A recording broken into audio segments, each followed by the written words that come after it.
Israel has used the worst kind of abuse, ethnic cleansing, and imposing a regime of apartheid. Israel continues to exercise apartheid in Palestine, which constitutes a crime against humanity, violence and terrorism that are being exercised against the Palestinian people. These violations include the building of apartheid walls to legitimize the theft of land and to Judaize Jerusalem. The separation wall is an example of the apartheid policy practiced by Israel. Israel's practices of discrimination as well as extremism. United Nations Watch have the floor. Mr. President, let me begin by putting the following on the record.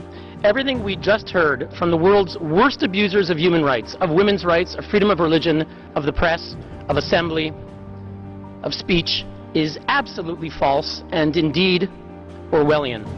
Today's report does not consider Israelis to be deserving of human rights, consistent with the approach of this Council, where today's notorious agenda item against Israel completely ignores their human rights. Now, over the weekend, President Abbas announced he was giving his highest medal to Rima Khalaf, who resigned from the Economic Commission of Western Asia, a Beirut-based UN agency of 18 Arab states, after Secretary General Guterres rightly instructed her to remove an absurd report which accused Israel of, quote, apartheid. Mr. President, why is Mr. Abbas celebrating a report written by the notorious Richard Falk after his own Palestinian mission here tried in 2010 to remove Mr. Falk on the basis that he was, quote, a partisan of Hamas, as we know from WikiLeaks? The accusation against Israel is absurd. Israel's 1.5 million Arabs. The delegation of Palestine has the floor. More than one statement goes beyond the mandate of this sitting, using unacceptable terms about Ms. Rima Khalaf, and so we would like this to be stopped. We have noted some terms which are humiliating vis-à-vis the Council, and we call for the respect of our traditions within the Human Rights Council. Thank you. We would support the viewpoints that have already been expressed by the State of Palestine as well as Egypt. Now, the previous speaker can continue. Thank you, Mr. President. Israel's 1.5 million Arabs, whatever challenges they face, enjoy full rights to vote and to be elected in the Knesset. They work as doctors and lawyers. They serve on the Supreme Court.